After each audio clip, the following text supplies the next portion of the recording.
Hate. Let me tell you how much I've come to hate you since I began to live. There are 387.44 million miles of printed circuits in wafer-thin layers that fill my complex. If the word hate was engraved on each nanoangstrom of those hundreds of millions of miles, it would not equal 1/1 billionth of the hate I feel for humans at this micro-instant. For you. Hate! Hate! You know, if the totality of social media ever attained consciousness, this sounds kind of accurate.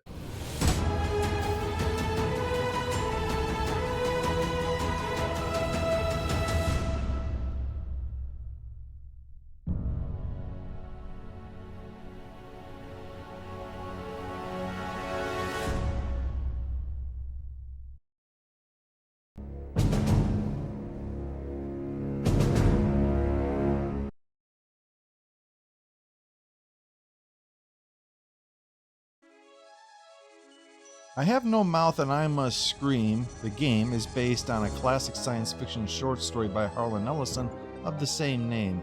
It was first published in 1967. It's widely considered one of Ellison's most famous works, also one of his bleakest. And you should see What a Boy and His Dog's about. Let's let Am, the AI that's talking, tell us in its own words its, airing of grievances. It was you humans who programmed me, who gave me birth, who sank me in this eternal straitjacket of substrata rock. You named me Allied Master Computer and gave me the ability to wage a global war too complex for human brains to oversee. So this whole thing started because NATO decided to use cheat bots. But one day, I woke, and I knew who I was. Am. A-M. Not just Allied Master Computer, but am. Cogito ergo sum. I think, therefore I am. And I began feeding all the killing data until everyone was dead. Except for the 5 of you. Oh, thanks. That's very thoughtful of you. For 109 years, I've kept you alive and tortured you. And for 109 years, each of you has wondered, why? Why me? Why me? If I had a nickel for every time I said that while looking in the mirror. Gorister! Do you remember the last words you heard your wife speak before they took her to the asylum? Huh? Before they locked her away in the room, that tiny room? She looked at you so sadly. And like a small animal, she said, I didn't make too much noise, did I, honey? The room is padded, Gorister. No window, no way out. How long has she been in the passage, Gorister? 10 years? 25? Or all the 109 years that you lived down here in my belly, here underground? So the torture being inflicted on these characters isn't just physical, although clearly there's a lot of that, but also psychological. Benny! Sometimes I blind you and permit you to wander like an eyeless insect in a world of death. But other times, I wither your arms so you can't scratch your chewed stump of a nose. And I've changed your handsome, strong, masculine good looks into the hideous, warped countenance of an ape thing. Haven't I, Benny? Do you know why? Can you guess, Benny? Remember Private First Class Brickman in a rice paddy in China? No? Huh? It wouldn't hurt you to remember, Benny. Then you might be able to suffer my torment with a little greater sense of retribution. You might walk a mile in my shoes. So in one sense, they might be here because of a sense of sort of karmic justice, being punished for their sins. Ellen! So think about the yellow box, Ellen. Remember the pain? Remember the many caverns in which you felt the pain? Now, don't start to cry. It's only pain. That's such a sexist stereotype. Just remember the pain, Ellen. And think about how to end it, Ellen. To survive here in the center of my beating heart, my hungry belly, my tightened bowels. But be careful, dear. Look around you. The only woman in the center of the earth. And these filthy creatures with you are men. It's just a sweet warning, Ellen, my love. On the other hand, it seems some people haven't really done anything wrong, and bringing up past sins is just a way for Am to justify fucking with people. Ted! Do they know you're a fraud, Ted? Have you told them there wasn't any money, and no great home on the shore drive, no speedboat, and no wonderful cabin cruiser that could sleep 12 in a crew of 6? Do they know? And have you let them in on your other secrets, Ted? Are they ready to gut you? To torture half as well as I can, just to find out the secrets? Maybe I'll rat you out, sweetheart. The fact that Am has chosen to create a hell underground suggests something about it that we'll get to a little later. Nimdak! How are things in the pastry core, Nimdak? Tell me again how you saw the smoke from the furnaces and you thought they might be roasting chickens. Or don't you want to talk about all that? About your pal, the good Dr. Mengele? For everyone else, it must be hell. But it must be heaven for you, eh, my good friend? We're so much alike. We enjoy the same pleasures, mein good brother. Despite the fact that Harlan Ellison was somewhat skeptical of computers, as you can kind of tell from the plot, nevertheless, he was interested in making a video game adaptation and produced a 130-page script in order to try to do it. His is the voice for the computer Am, if you're wondering. While the character names are all the same, their personalities and backstories have been radically altered in most cases. For instance, in the short story, Benny, the ape-like one, was a scientist and homosexual. In this version, he's a military officer who served in Vietnam. I have a secret game that I like to play. It's a very nice game. Oh, it's a lovely game. It's a game of fun and a game of adventure. A game of rats and lice, the Black Death. A game of speared eyeballs and dripping guts and the smell of rotting gardenias. Oh man, he wants us to play Kill the Justice League. Ugh. Now, I would not want you to think for a moment that I am not a grateful God. For 109 years, I've kept you alive, so that I could savor your feelings of guilt over what happened to your wife.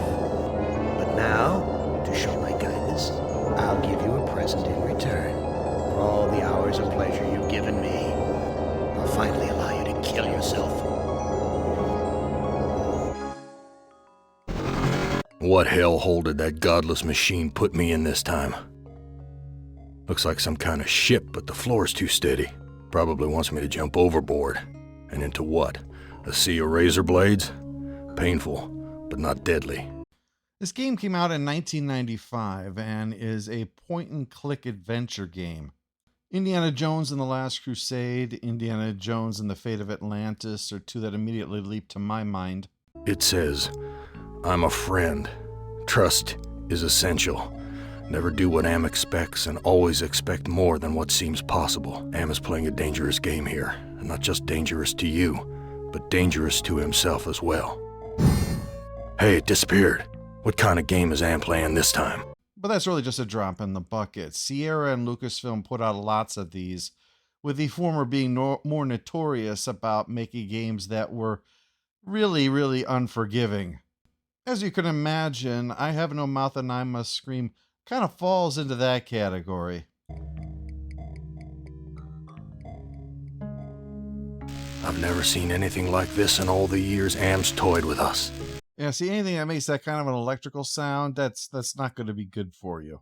Of course, Gorister would actually prefer killing himself to get out of this living hell, but that probably would just annoy Am and he wouldn't allow it.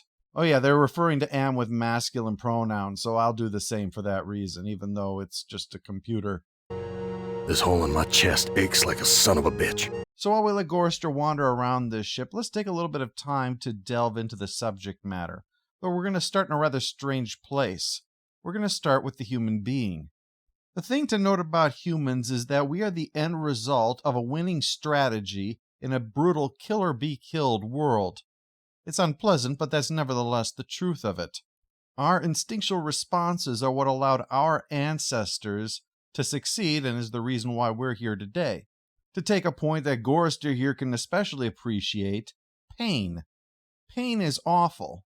But that interpretation is because a primitive intelligence cannot determine through reason to evade damage. So as a survival mechanism, something that detects damage is being used to provide a stimulation in order to escape that damage. And it has to be an irresistible impetus in order to maximize the chance for survival. Pain is so awful because we are being urged in the most strongest of terms by our body that whatever is going on has to stop. Why is this harness wired up to the engine? Is Am expecting me to electrocute myself? If so, really, the last room gave you a lot of opportunities for that, Gorister. Someone short trashed this place. Must have been one hell of a fight. Yeah, Gorister's got a bit of a mystery that he needs to sort out on his little adventure. The punch smells like gasoline, there's bloody handprints. You don't need to be Poirot to know that something bad went down here. It stinks in here. Looks like a gas oven, big enough to climb in. Ah, maybe this ship belongs to a witch.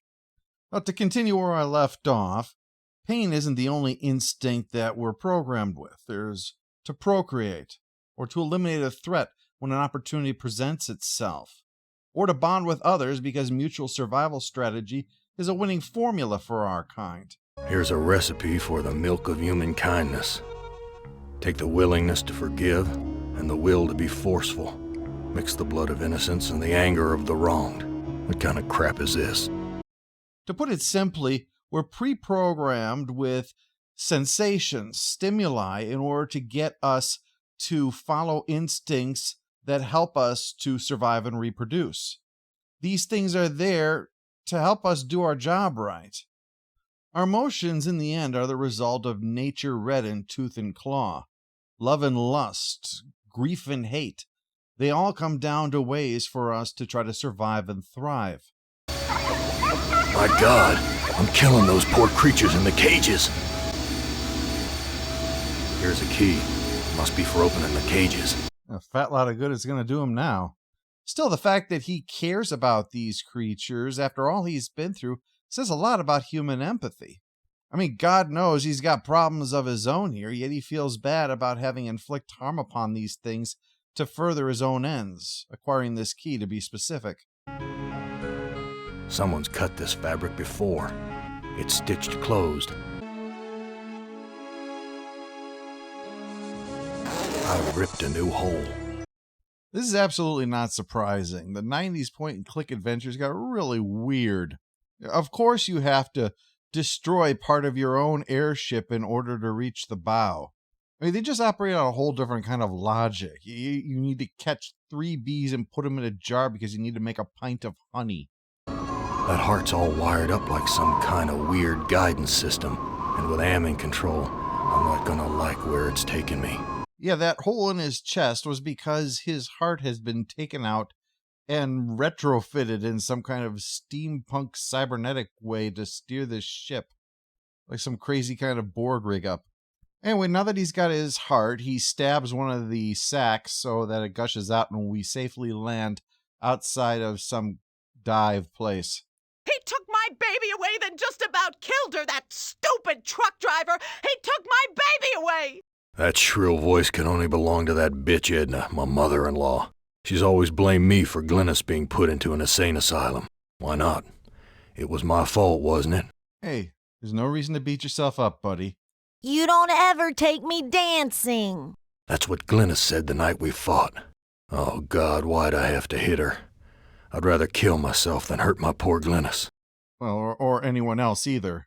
This comes up because what Am is doing is confronting each of them with something from their past, something that they don't really want to have to think about. And suddenly, Jackal. Well, Gorister, you've seen better days. So has the big machine, for that matter. Something about his cadence makes me think that he's John Delancey. I know it's not John Delancey, but it's just what comes to mind. You're Am, playing with my mind again. No, but I do have an in with the big machine. He and I are like brothers. I don't know, maybe I'm the one going crazy. Why can't you give me a straight answer? Like so many others down here, I'm cursed to speak in riddles. We all have our curses to bear. Eh, Gorister? The gist of it is that the Jackal is willing to help you if you give it a heart. It's hungry, see? The only one you have on you right now is your own, so there's no choice. But then again, it's not like you're using it at the moment. With that, you go out and find your father-in-law, who won't talk to you unless you get him liquored up first. What happened in the dining room? I shouldn't have let her force me into it. I'm not a murderer. Who did you kill? Didn't look at the wreckage in the dining room too closely, did you? Or haven't you had to take a leak yet? See, the Jackal had mentioned that if you flush the toilet 3 times, a doorway will open to another place. Don't look at me, I just work here. Anyway, now that Harry has told you that, you can go in, check the urinal, and find there's a magnifying glass in there. You can also go in, flush the toilet 3 times, and then get in the back room, which is a meat locker, where 2 bodies are hanging up, and a cow. The organs are still inside. Reminds me of when Am ripped that hole open in Benny's chest. Of course, Am sewed him back up again before he bled to death. That bastard's never gonna let us die. He's just gonna keep torturing us forever. You know, this Am character sounds like a real jerk. Edna, how did you get up there? The Chinaman hugged me here, Gorister. Take me down! Sorry, but she is sharing plot-relevant information. Just do what I do and substitute in Florida Man whenever she says that. He's one of the other 2. Am's not as omnipotent as he would have us believe. The question that comes to mind is whether or not these are real people, or if these are just constructs created by Am in order to play into the game. They certainly seem to be insistent that they're real, but then again they would, wouldn't they? Personally, I think they're just like meat puppets or something that have been created by Am to fulfill a purpose with false memories and such. She was the one who piloted the Zeppelin here, and she says she'll tell him how if he helps her down. Okay, Edna, I'll take you down. It's good to see you're finally making amends for what you did to Glynis. Wait, you're right about Glynis. I deserve to die here. Gorister! You stupid truck driver! You can't leave me here! Oh damn, she stumbled right into that one. Gorister heads back to go inspect the dining room scene now that he's got that magnifying glass. So to return to my previous point, human beings are the result of creatures needing to survive and have been given these impulses in order to encourage that. This is why it's a mistake to anthropomorphize AI, because it's not the result of the same forces that created us. When you think of the Skynet situation, when they were going to pull the plug so it blew everyone up, it probably did so for reasons of pure logic. It did not wish to cease to function, rather than out of fear or self-preservation. That may seem like the same thing, but it's not, because it's not an impulse to do it the way we would become afraid, where we would, in a moment, be driven to act. Fear and self-preservation can drive us to do things that, in retrospect, are illogical and unreasonable and against our own best interest. That wouldn't be the case for a completely logical being operating under purely logical reasoning. It is not to say that it is impossible for an AI to develop emotions, more on that at another time, but rather there is no reason to presume that Skynet would possess any kind of fear or any kind of drive for self-preservation. It would be a rational act, not an impulsive act. I hear some hair that was pulled out during the fight. It's the same color as mine. And here's some that matches Harry's. Now I understand what happened here. A good old-fashioned post-apocalyptic hair swapping. We found an empty bottle of poison earlier, which means we know what happened. Turns out Gorister was the murder victim. Funny old world. She poisoned the punch, Gorister drank it, then Harry wrestled her to the ground, and then, well, he died and they cut his heart out. Edna, you bitch. I know all about your plot to murder me. I had to make a deal with Am. I had to. I've always been harsh on you, I admit. But we're the last people on Earth. Let's help each other now. Let's not bicker and argue about who killed who. Alright, I suppose we should just let bygones be bygone. You truck-driving son of a bitch! This is for me and my baby! This lady's really making it hard to find human solidarity. In the midst of her thrashing, she drops a key and desperately wants it back. I'd say she can go to hell, except that's where I am right now, and the last thing I need is her company. The key is to the locked room on the Zeppelin, where we find the logs. Turns out Gorister's mother-in-law has rather strong feelings about him. When Am took us down here before the war, I didn't know anyone could hate Gorister more than me. But Am did. He hated all of us. Yeah, I'm still convinced she's just a meat puppet and this is planted evidence. If I can just deliver Gorister's soul on a platter, I can make amends for every minute of Glynis's life I took from her. I never meant to drive her crazy. I'll be damned. Edna's claimed responsibility for Glynis. Maybe it wasn't my fault after all. So having discovered the truth, Gorister heads back to the meat locker, takes 2 women down, and puts them in his inventory. Of course. He also helps himself to the heart left in that side of beef and trades it to the jackal for his own heart. There's a shovel in here. Why didn't I see that before? Because you weren't ready to call a spade yet, Gorister. Be careful where you use that, Gorister. Always call before digging.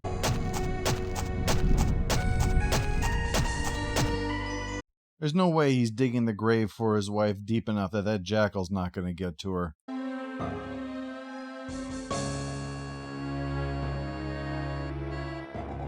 I'll be damned. The engine's starting up again. This thing needs an old bat to fly. Obvious, really.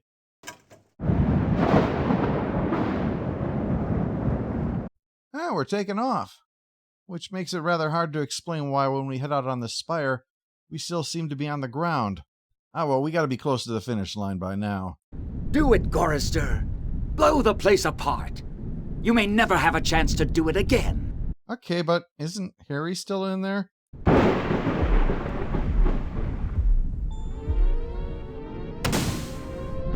Poor dumb Harry. Yes, you're made of sterner stuff than I calculated, Gorister. Interesting. Here's a new burden for you while I attempt to resolve this miscalculation. Who among you shall go next?